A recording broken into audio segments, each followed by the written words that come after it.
So guys काफी detail में हम लोग समझेंगे यूनिफॉर्म सिविल कोड के बारे में कि यूनिफॉर्म सिविल कोड जो है वो होता क्या है। तो एक काफी शानदार मुझे एक आर्टिकल मिला है, तो इस आर्टिकल के थ्रू मैं आपको यूनिफॉर्म सिविल कोड जो है वो काफी डिटेल में पढ़ाने जा रहा हूं। आप अपने साथ पेन और पेपर लेकर बैठिए और जो भी आपको इंपॉर्टेंट चीज लग रही है उसको आप नोट डाउन करते चलिएगा, राइट।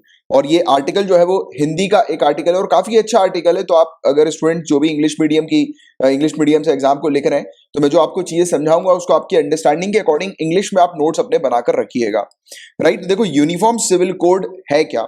तो यूनिफॉर्म सिविल कोड का सिंपल सा मतलब यह है कि देश में हर नागरिक के लिए एक समान कानून होना, एक जैसा कानून होना, चाहे वो किसी भी धर्म या जाति से ताल्लुक क्यों ना रखते हो, सभी के लिए एक जैसा कानून होगा। तो पॉइंट टू बी नोटेड, ये यूनिफॉर्म सिविल कोड का मतलब सभी के लिए एक समान कानून होना, इसका मतलब बताया जा रहा है। और फिलहाल देश में अलग अलग धर्म के लिए अलग अलग पर्सनल लॉ हम लोग को देखने को मिलते हैं। हिंदू पर्सनल लॉ, मुस्लिम पर्सनल लॉ पढ़ा है ना आपने, सुना होगा। और यूनिफॉर्म सिविल कोड लागू होने से हर धर्म के लिए एक जैसा कानून आ जाएगा। हिंदुओं हो, मुस्लिम हो, सिख हो या ईसाई हो, सबके लिए शादी, तलाक, पैतृक संपत्ति जैसे मामलों पर एक तरह का कानून जो है वो लागू हो जाएगा। और महिलाओं को अपने पिता की संपत्ति पर अधिकार और गोद लेने जैसे मामलों में भी एक समान नियम लागू होगा, यानी कि महिलाओं के लिए भी। तो ये चीज यहां पर बताई जा रही है, बट इसका काफी ज्यादा विरोध होता है। क्यों इसका विरोध होता है, क्यों इसके अगेंस्ट जो है वो लोग बात करते हैं। तो देश में जब भी सभी समुदायों के लिए एक जैसे कानून और नियम लाने की बात होती है तो उसका विरोध होता आ रहा है। और इसी तरह जब कॉमन सिविल कोड की बात सामने आई तो उसका विरोध शुरू हो गया। आजादी के तत्काल बाद 1951 में जब तत्कालीन कानून मंत्री डॉक्टर बी.आर. अंबेडकर ने हिंदू समाज के लिए हिंदू कोड बिल लाने की कोशिश की, तो ना सिर्फ इसका जोरदार विरोध हुआ बल्कि सिर्फ एक धर्म विशेष के लिए ऐसा कानून लाने पर सवाल उठाए गए। देश में जबरदस्त विरोध के बाद इस बिल को 4 हिस्सों में बांट दिया गया था। इसके अलावा जब भी कॉमन सिविल कोड को लाने की कोशिश हुई, इसका एक वर्ग द्वारा जोरदार विरोध हुआ। देखो ये सब जो चीजें हैं ये मेंस के लिए आपके लिए काफी ज्यादा इंपॉर्टेंट है। आपको एक बैकग्राउंड भी पता होना चाहिए कि 1951 में जब बी.आर. अंबेडकर साहब ने लाने की कोशिश करी कि एक कॉमन कोड जो है वो हिंदू के लिए होना चाहिए, तो हिंदू कॉमन कोड जो है ये लेकर आए, हिंदू कोड बिल जब ये लेकर आए, कोशिश करी इन्होंने इसको लाने की, तो उसका भी विरोध किया गया, राइट। और क्या है समर्थकों और विरोधियों के तर्क, तो क्या बोलते हैं, विरोध क्यों करते हैं, तो ये चीज को आप समझो। तो जब जब यूनिफॉर्म सिविल कोड को लेकर बहस छिड़ी है, विरोधियों का यही कहना है, यही मानना है कि ये सभी धर्मों पर हिंदू कानून को लागू करने जैसा है, राइट। यानी कि सभी धर्मों पर हिंदू कानूनों को लागू किया जा रहा है। भारत में काफी विविधता है, आप सभी लोग जानते हैं। अलग अलग धर्म के लोग ही नहीं रहते बल्कि अलग अलग कम्युनिटीज, जनजाति, राइट, ये अलग अलग इनके समाज हम लोग को देखने को मिलते हैं, अलग अलग इनके कल्चर्स हैं, ट्रेडिशंस हैं, राइट। उन पर एक समान कानून थोपना उनकी परंपरा यानी कि उनके ट्रेडिशन, उनके कल्चर को खत्म करने जैसा है और एक तरह की ज्यादती होगी, राइट, ये ऐसा कहते हैं। और इस तरह के कोड से जो पारसी जो हम लोग को देखने को मिलते हैं उनको भी बहुत समस्या हो सकती है, क्योंकि उनकी मान्यता, उनकी परंपराएं बहुत ही ज्यादा अलग है, राइट। तो ये एक इशू है। और इसका समर्थन करने वाली बीजेपी और अन्य समर्थकों का कहना है समान नागरिक संहिता यानी कि यूनिफॉर्म सिविल कोड, इसका मतलब हर धर्म का जो पर्सनल लॉ है उसमें एक रूपता लाना, यूनिफॉर्मिटी लेकर आना। इस कानून के द्वारा जाति, धर्म, लिंग, वर्ग के सभी तरह के भेदभाव खत्म होने का दावा किया जाता है। इसके तहत हर धर्म के कानून में सुधार और एक रूपता लाने पर काम होगा। यूनिफॉर्म सिविल कोड का अर्थ एक निष्पक्ष कानून है जिसका किसी धर्म से कोई ताल्लुक नहीं है। तो ये इसके सपोर्टर्स कहते हैं। तो हमने दो चीज जानी कि इसको सपोर्ट करने वाले लोगों का क्या कहना है और इसके विरोध करने वाले लोगों का क्या करना है। इसको एक बार मैं पॉइंट्स में आपको बता देता हूं। तो जो लोग इसके सपोर्ट में हैं वो ये बोलते हैं कि यार सभी जो अलग अलग जो पर्सनल लॉज है वो पूरे के पूरे खत्म हो जाएंगे, एक यूनिफॉर्म लॉ होगा जो कि सभी के लिए एप्लीकेबल होगा, लागू होगा। उससे अच्छी बात तो कोई और हो ही नहीं सकती, जिससे किसी भी प्रकार का इशू अलग अलग धर्मों में नहीं होगा। क्योंकि आप जानते हैं काफी सारे एग्जांपल के तौर पे मैं आपको बताऊं तो स्पेशली महिला जो है वो काफी सारे केसेस में हम लोग को देखने को मिलता है कि उनको प्रॉपर न्याय नहीं मिल पाता। जैसे कि अभी हाल ही में ट्रिपल तलाक के इशू की अगर हम लोग चर्चा करें, बात करें, तो ट्रिपल तलाक का जो इशू था उसमें भी हमने इसी चीज के बारे में बात करी, देखा कि मुस्लिम्स का जो पर्सनल लॉ था ट्रिपल तलाक को लेकर, उसमें महिलाओं को बहुत इशू होता था, क्योंकि ट्रिपल तलाक का जो लॉ था वो क्या कहता था, वो ये कहता था कि जो मैन है, पुरुष जो है, वो अपनी पत्नी को 3 बार तलाक देकर उसको जो है वो हटा सकता है, अपने संबंध से निकाल सकता है, राइट। तो ये चीज आपको बताओगे, 3 बार तलाक देकर उससे संबंध खत्म कर सकता है। बट महिला के लिए ऐसी पावर्स नहीं है कि महिला जो है अगर उनको अपने हस्बैंड से अलग होना है तो उनके पास ऐसा कोई पावर नहीं है, और इसके कारण से काफी सारी महिलाएं एक्सप्लॉइट होती हैं, राइट। ये एक चीज हमने देखी। और हिंदू धर्म की भी बात करें तो हिंदू लॉज के अंदर भी महिलाओं को पैतृक संपत्ति पर अधिकार नहीं मिलता था, राइट। तो ये चीज भी आपको पता होगी। तो काफी सारे जो पर्सनल लॉज जो है उसमें हालांकि अमेंडमेंट कर कर जो भी इश्यूज था उसको रिजॉल्व करने की कोशिश की गई, बट अभी भी काफी सारे पर्सनल लॉज में बहुत सारे इश्यूज हैं। और अगर ये पर्सनल लॉज नहीं होंगे, इनको अगर फॉलो नहीं किया जाएगा, तो जो लॉ जो होगा, कानून जो होगा, वो सभी के लिए एक समान होगा। तो ऐसा सपोर्टर्स का कहना है। अब इसका जो विरोध करते हैं उनका क्या कहना है, तो और ये बात भी सही है बिल्कुल कि हमारी कंट्री के अंदर अलग अलग धर्म के ही नहीं बल्कि अलग अलग caste, communities, right, tribals group, schedule caste, schedule tribes, बहुत सारे अलग अलग हम लोग को देखने को मिलता है। तो डाइवर्सिटी हम लोग को देखने को मिलती है बहुत ज्यादा इंडिया के अंदर। सबके अलग अलग अपने कल्चर्स हैं, अलग अलग ट्रेडिशंस हैं, राइट, अलग अलग नियमों को वो फॉलो करते हैं। अगर यूनिफॉर्म लॉ लेकर आया जाएगा तो इनके सीधे सीधे कल्चर, ट्रेडिशन पर इंपैक्ट पड़ेगा। तो आप जब सिविल सर्विसेज की जब तैयारी करते हो और आपको जब इस प्रकार के आंसर्स लिखने होते हैं तो आपको न्यूट्रल रहना जरूरी है। आपको सिर्फ बताना है कि इसका सपोर्ट करेंगे तो क्या फायदा होगा और इसका अगर अपोज करेंगे तो फिर क्या नुकसान होगा। तो यानी कि इसके आपको प्रोज और कॉन्स दोनों ही मेंशन करने हैं, जैसा मैंने भी आपको बताया, राइट। और अगर आप सिविल सर्विसेज की तैयारी कर रहे हो तो आपको बिल्कुल न्यूट्रल रहकर अपनी तैयारी करनी है। आपको ना किसी धर्म पर फेवर करना है, यानी कि धर्म के इंक्लाइन में बात करनी है, ना उसके अगेंस्ट में बात करनी है। You should be very neutral, right. क्योंकि आप जब कल को ऑफिसर बनोगे तो आप किसी को धर्म के बेसिस के ऊपर तो ट्रीट नहीं करोगे ना, आपको तो सिटीजन्स को, सभी को एक समान ट्रीट करना है। बट जब आप आंसर लिखोगे तो आपको प्रोज और कॉन्स मेंशन करना बहुत ज्यादा जरूरी है कि इसके फायदे क्या है, इसके नुकसान क्या है। तो ऐसे केसेस में कभी भी जो है वो मत करना, यानी कि ये मत सोचना कि मैं कंक्लूजन में जो है वो किसी को फेवर करते हुए कंक्लूजन लिखूंगा या किसी के अपोज में कंक्लूजन लिखूंगा तो मुझे अच्छे मार्क्स मिल जाएंगे। आपको नहीं पता आपकी कॉपी कौन चेक कर रहा है।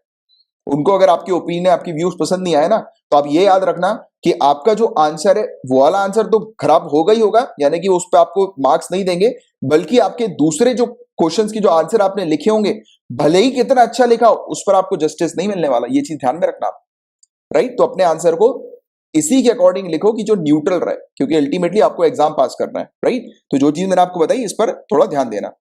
और क्यों है जरूरी ये वाला लॉ, ये कानून क्यों जरूरी है, तो इसके समर्थकों के मुताबिक विभिन्न धर्मों के विभिन्न कानून से न्यायपालिका पर बोझ पड़ता है, क्योंकि काफी सारे कॉन्फ्लिक्ट इस प्रकार के हमें देखने को मिलते हैं। तो जुडिशरी में हम लोग देख रहे हैं कि काफी सारे केसेस ऑलरेडी पेंडिंग है और इस चीज को लेकर और केसेस हम लोग को देखने को मिल जाते हैं। समझ रहे हो बातों को। और कॉमन सिविल कोड आ जाने से इन मुश्किलों से निजात मिलेगी, राइट। तो जुडिशरी के ऊपर जो बर्डन है वो कम होगा और न्यायालयों में वर्षों से लंबित पड़े मामले के निपटारे जल्दी होंगे, जैसा मैंने भी आपको समझाया। सभी के लिए कानून में एक समानता से एकता को बढ़ावा मिलेगा और देश का विकास तेजी से होगा। तो ये उसकी कुछ पॉइंट्स है जो कि इसका फेवर करते हैं। इससे मुस्लिम महिलाओं की स्थिति भी बेहतर होगी और भारत की छवि एक धर्मनिरपेक्ष देश की हम लोग को देखने को मिलती है। सेक्युलर कंट्री हमारी है, राइट। और ऐसे में कानून और धर्म का एक दूसरे से कोई लेना देना नहीं होना चाहिए। सभी लोगों के साथ धर्म से परे जाकर समान व्यवहार होना जरूरी है। हर भारतीय पर एक समान कानून लागू होने से राजनीति में भी बदलाव आएगा, यानी वोट बैंक और ध्रुवीकरण की राजनीति। वोट बैंक तो आप जानते हो, ध्रुवीकरण क्या होता है, पोलराइजेशन। दो गुट में हम लोग को देखने को मिलता है, ग्रुपिज्म हो जाता है, बांट दिया जाता है, हिंदू मुस्लिम्स को अलग अलग ग्रुप में जो है वो बांट दिया जाता है। तो ये चीज हम लोग को देखने को मिलती है। समझ रहे हो बातों को। तो ये चीज बताई जा रही है कि ध्रुवीकरण की राजनीति पर लगाम लगेगी। तो ये चीज यहां पर हमने देखा कि ये सब इसके कुछ फायदे जो है वो होंगे। और नुकसान की भी बात कर ली हमने, बहुत सारे नुकसान है। तो लोगों के धार्मिक अधिकारों का क्या होगा फिर, यानी कि लोगों के जो पर्सनल लॉज हैं, पर्सनल जो उनके जो कानून है, रिलीजियस जो लॉज उनके हैं, जो सदियों से हैं, ना जाने कितने सदियों से हैं, राइट। तो देखो, ऐसा नहीं है कि समान नागरिक संहिता यानी कि यूनिफॉर्म ये जो कोड हम लोग को देखने को मिल रहा है, तो ये लागू होने से लोगों को अपनी धार्मिक मान्यताओं को मानने का अधिकार छिन जाएगा, ऐसा बिल्कुल नहीं है। लोगों के बाकी सभी धार्मिक अधिकार रहेंगे, लेकिन शादी, पैतृक संपत्ति, ध्यान से सुनना, यूनिफॉर्म सिविल कोड में शादी, पैतृक संपत्ति, संतान, विरासत जैसे मामलों पर सबको एक नियम का पालन करना होगा। तो यूनिफॉर्म सिविल कोड में भी हमें देखने को मिलता है कि कुछ पर्टिकुलर स्पेसिफिक चीजों पर मेनली फोकस किया गया है। बाकी जिन लोगों के यानी कि जो अलग अलग रिलीजन कम्युनिटीज के जो लोग हैं, उनके जो खुद के जो पर्सनल लॉज है वो बिल्कुल एज इट इज रहेंगे। बट हमारी कंट्री के अंदर क्लैरिटी सभी को नहीं होती है, आम जनता को, कॉमन सिटीजन को क्लैरिटी नहीं होती है, ये बात आप बहुत अच्छे से जानते हैं। छोटी छोटी बातों पर कंफ्यूजन हो जाता है और उस कंफ्यूजन के चलते एक बड़ा कॉन्फ्लिक्ट हो जाता है। तो इसलिए अभी के लिए तो यूनिफॉर्म सिविल कोड को लागू नहीं करना है अनटिल अनलेस की अच्छी एक लिटरेसी लेवल जो है वो हम लोग अचीव नहीं कर लेते और अंडरस्टैंडिंग एक अचीव नहीं कर लेते, राइट। तो ये वाली चीज है। इसके अलावा संविधान के अनुच्छेद 44, तो हमारे कॉन्स्टिट्यूशन के आर्टिकल 44 में भी इस चीज का जिक्र है। तो अगर क्वेश्चन आता है कि यूनिफॉर्म सिविल कोड का जिक्र क्या हमारे कॉन्स्टिट्यूशन के अंदर है क्या, यानी कि इसका जिक्र किया गया है क्या, तो डेफिनेटली आर्टिकल 44, इसमें यूनिफॉर्म सिविल कोड का पक्ष लिया गया है, लेकिन ये directive principle of state policy के अंदर आता है, यानी इसे लागू करना या ना करना पूरी तरह से सरकार पर निर्भर करता है। और गोवा में कॉमन सिविल कोड लागू है, आपको बता दें गोवा के अंदर लागू है, तो हमारी किस पर्टिकुलर स्टेट में ये कॉमन सिविल कोड लागू है या फिर यूनिफॉर्म सिविल कोड लागू है, तो आपको गोवा ध्यान में रखना है। दूसरी तरफ संविधान के अनुच्छेद 25 और 29 कहते हैं कि किसी भी वर्ग को अपनी धार्मिक मान्यताओं और रीति रिवाजों को मानने की पूरी आजादी है। यूनिफॉर्म सिविल कोड लागू हो जाने से हर धर्म के लोगों को सिर्फ समान कानून के दायरे में लाया जाएगा, जिसके तहत शादी, तलाक, प्रॉपर्टी और गोद लेने जैसे मामले शामिल होंगे। ये लोगों को कानूनी अधिकार पर मजबूत बनाएगा। तो समझिए आपने इस चीज के बारे में, राइट, कि इसमें सभी लोगों का यानी कि पर्सनल लॉ जो है वो अफेक्ट नहीं होंगे, बट कुछ चीजें ऐसी हैं जो कि कॉमन हो जाएंगी सभी के बीच में, सभी धर्मों में। और अभी किस तरह के हैं पर्सनल कानून, तो ये भी आप जानो अब, क्योंकि अब ये डिटेल में हम थोड़ी सी चर्चा करेंगे। और तो किस टाइप के हैं अभी हमारे पर्सनल लॉज, तो अभी सभी धर्मों के पर्सनल कानून अलग अलग हमें देखने को मिलते हैं। हिंदू पर्सनल लॉ, तो हिंदू के लिए 1951 में तत्कालीन कानून मंत्री डॉक्टर बी.आर. अंबेडकर ने हिंदू कोड बिल पेश किया था, लेकिन देश में जबरदस्त विरोध के बाद इस बिल को 4 हिस्सों में बांट दिया गया था। तत्कालीन प्रधानमंत्री जवाहरलाल नेहरू ने इसे Hindu marriage act, Hindu succession act, Hindu adoption and maintenance act और Hindu minority and guardianship act में बांट दिया था। इसके तहत बौद्ध, सिख, जैन भी आते हैं, यानी कि इन चारों कानून को जो बांटा गया था तो उसमें बौद्ध, सिख और जैन भी शामिल हैं। इन कानूनों ने हिंदू महिलाओं को सीधे तौर पर सशक्त बनाया। इसके तहत महिलाओं को पैतृक और पति की संपत्ति में अधिकार मिलता है।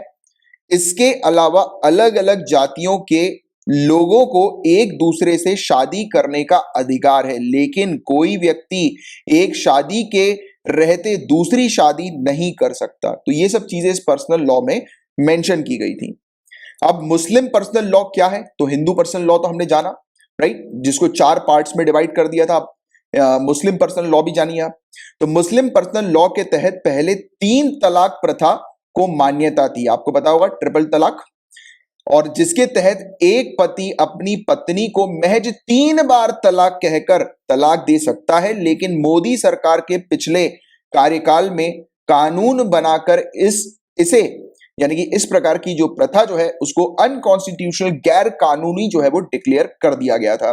इसके अलावा मुस्लिम पर्सनल लॉ के तहत मुसलमान पुरुषों को 4 शादियां तक करने का अधिकार है। इसके अलावा शादी, विरासत जैसे कई मसले या मामले अभी इस पर्सनल कानून के हिसाब से तय होते हैं, जो कॉमन सिविल कोड लागू होने के बाद खत्म हो सकते हैं। राइट, तो ये वाली चीज है। इसके अलावा शाहबानो केस, ये क्या था ये भी आपको समझना जरूरी है। ट्रिपल तलाक से रिलेटेड ये केस था। तो ये एक ऐसा मामला था जिसने देश की राजनीति में बड़ा भूचाल ला दिया था। इस केस में आए सुप्रीम कोर्ट के फैसले को बदलने के लिए राजीव गांधी सरकार मुस्लिम महिला अधिनियम 1986 लेकर आई। 1978 में इंदौर की रहने वाली 62 साल की मुस्लिम महिला शाह बानो को उसके पति ने तलाक दे दिया था। 5 बच्चों की बुजुर्ग मां ने गुजारा भत्ता पाने के लिए ऑनरेबल सुप्रीम कोर्ट का दरवाजा खटखटाया और लंबी कानूनी लड़ाई लड़ी। तो शाह बानो इंदौर की थी, 62 साल की थी, अपने बच्चों की परवरिश के लिए, उनकी देखभाल करने के लिए भत्ते की ये डिमांड कर रही थी कि उनको कंपनसेशन मिले, यानी कि उनको भत्ता मिले जिससे कि वो अपने बच्चों की देखभाल कर सकें। और 1985 में सुप्रीम कोर्ट ने उसके हक में फैसला सुनाया। All India Muslim personal law board ने फैसले का विरोध किया तो तत्कालीन कांग्रेस सरकार नया अधिनियम लेकर आई, जिससे केस जीतने के बावजूद शाह बानो को उसका हक नहीं मिल सका।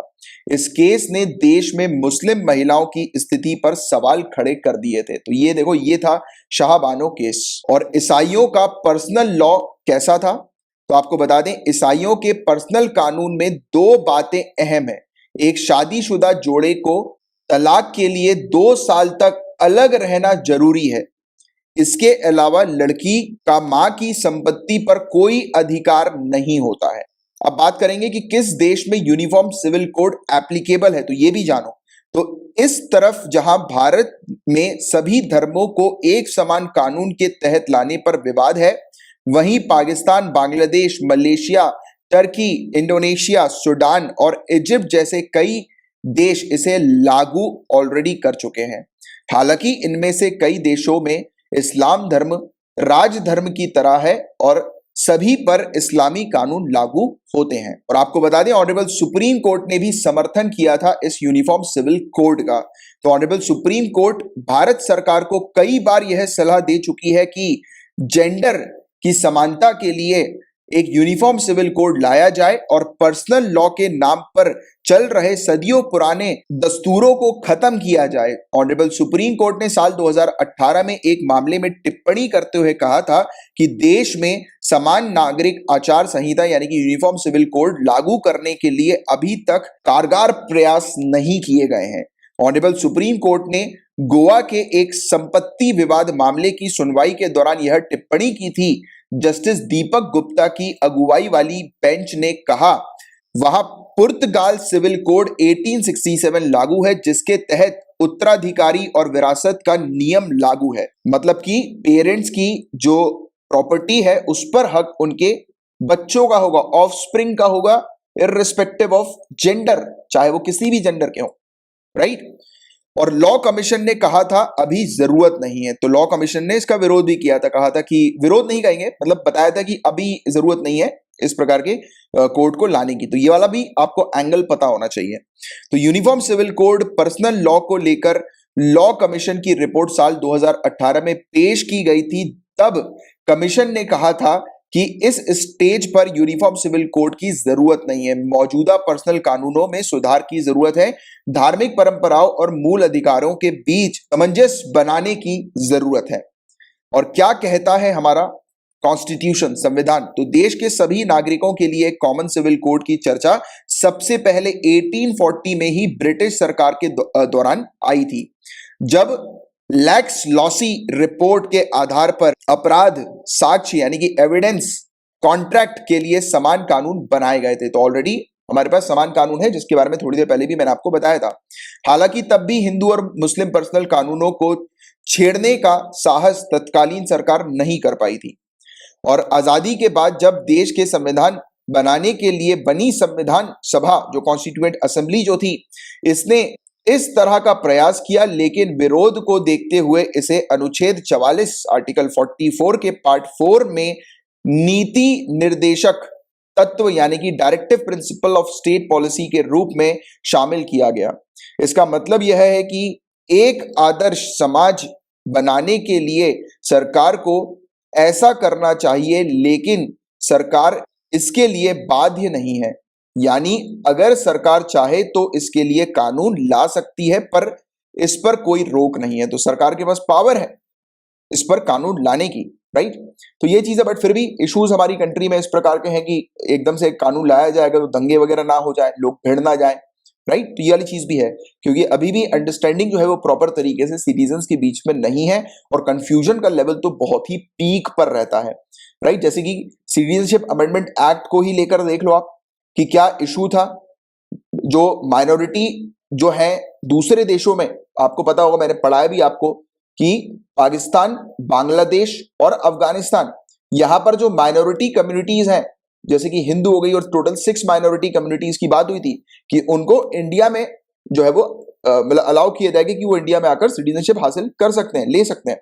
बट यहां पर कंफ्यूजन क्या क्रिएट हो गया कि इंडिया से मुस्लिमों को भगाया जा रहा है। तो ये एक इशू के चलते बहुत दंगे वंगे हो गए थे, आपको पता भी होगा इसके बारे में, बहुत मेजर इशू चला था, ये कोरोना वायरस के पहले की बात है, राइट। तो ये चीज, तो ये था पूरा ओवरऑल टॉपिक। होपफुली आपको पूरी चीज अच्छे से क्लियर हो गई होगी। मान के चलो कि यूनिफॉर्म सिविल कोड अगर आप उसकी तैयारी कर रहे हो तो ये पूरा टॉपिक, पूरा लेक्चर जो है वो इतना है, सिर्फ इससे ज्यादा आपको और कुछ करने की जरूरत नहीं। इतने में आपकी प्रीलिम्स की भी और मेंस की भी तैयारी होगी, और इवन पर्सनल लॉस के बारे में भी हमने डिटेल में समझा। बाकी यूनिफॉर्म सिविल कोड से रिलेटेड जो टॉपिक, जो न्यूज हम लोग को देखने को मिली थी, उस पर हम लोग अगर चर्चा करें तो आप लोग गाइस जानते हैं कि अभी हाल ही में स्कूलों और कॉलेजों में हिजाब पहनने को लेकर उठे विवाद के बीच केंद्रीय मंत्री और भाजपा नेता गिरिराज सिंह ने कहा है कि यूनिफॉर्म सिविल कोड लागू किया जाना समय की जरूरत है और इस पर संसद और समाज दोनों में चर्चा होनी चाहिए। तो पूरा मुद्दा आप जानते ही हैं कि कर्नाटक के उडुपी जिले में एक सरकारी प्री यूनिवर्सिटी कॉलेज में कुछ छात्राओं के हिजाब पहनकर आने और कुछ हिंदू छात्राओं द्वारा कॉलेज में भगवा स्कार्फ पहनकर इसका विरोध करने के बाद दिसंबर के अंत में देश में हिजाब विवाद शुरू हो गया। कंट्री के अंदर हिजाब विवाद देश के अंदर हम लोग को देखने को मिला। इसके बाद यह विवाद राज्य के अलग अलग हिस्सों में स्थित दूसरे जो एजुकेशन इंस्टीट्यूशन जो है उसमें फैल गया, और हाल ही में कुछ स्थानों पर विरोध प्रदर्शन ने हिंसक रूप तक ले लिया, जिससे सरकार को इन संस्थानों में 3 दिन की छुट्टी तक घोषित करनी पड़ गई। और हिजाब प्रतिबंध का मुद्दा थमने का नाम ही नहीं ले रहा है। तो आप जानते हैं कि हिजाब बैन का जो इशू हम लोग को देखने को मिल रहा है वो रुक ही नहीं रहा है, क्योंकि मुस्लिम लड़कियां कॉलेज में हिजाब पहनने पर अड़ी हैं और मुस्लिम मौलवियों का तर्क यह है कि हिजाब पर प्रतिबंध लगाया जाना संविधान में निहित धर्म की स्वतंत्रता के अधिकार का उल्लंघन करता है। कि आप जो अगर रोक रहे हो, जैसे कि हिजाब को पहनने से आप रोक रहे हो, हिजाब को बैन कर रहे हो, तो क्लियरली ये वायलेशन है right to freedom of religion का, जो कि हमारे कॉन्स्टिट्यूशन के अंदर मेंशन्ड है।